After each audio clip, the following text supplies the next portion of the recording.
actually one of our favorite garden. We're basically maintaining this garden, and I just want to share with you a bit about watering tips. First and foremost, when the sun is very hot, okay, for us, because we use sand as a medium, okay, not compost or potting soil, so we have to do daily watering. But sometimes, because we come a bit late, so it's under the hot sun and your plants are visibly thirsty already, their leaves start to droop. These are still not so bad, but we still have to water them once a day.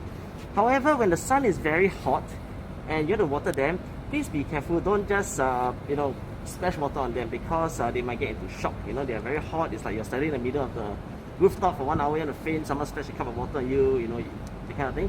So you might get a shock. So instead, try to water the soil directly. I won't really recommend using a hose. You can just, however, make sure that the pressure is not too high, so it doesn't really hurt the plant. Okay, you can feel the pressure from the end. When you water, right, especially for fruiting plants, this is chili, by the way. Try not to get the flowers or the fruits wet. Okay, so for this case, I will aim very carefully, and then I'll water the sand directly, the soil directly. Okay, so water, make sure to get enough water. Depending on whether it's a herb or vegetable, then we control the amount of water that way. Okay, so now this is basically how you water during a very hot day. Remember, try not to get any of the flowers or fruits wet. At the same time, if it's really hot and the plants are visibly thirsty, don't just spray them with water like that, you'll get a shock. Okay. Another thing is, why shouldn't use the tap water is because it's chlorine inside. Now for this particular one, we actually have a filter system, just to show you. It's over here.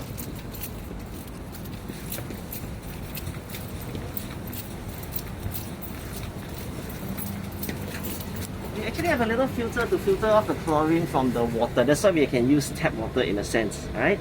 But if you don't have such a filter, it's okay. The easiest way to remove chlorine from the water is to leave it overnight. So overnight water is one of the key secrets to green fingers. If you still don't know the 3 secrets to green fingers, just visit our website www.sow.com.sg. Okay, then you can download a free ebook telling you the 3 secrets to green finger. So I hope this simple tip will make a difference in your garden, and see you guys again. Alright, so take care, bye.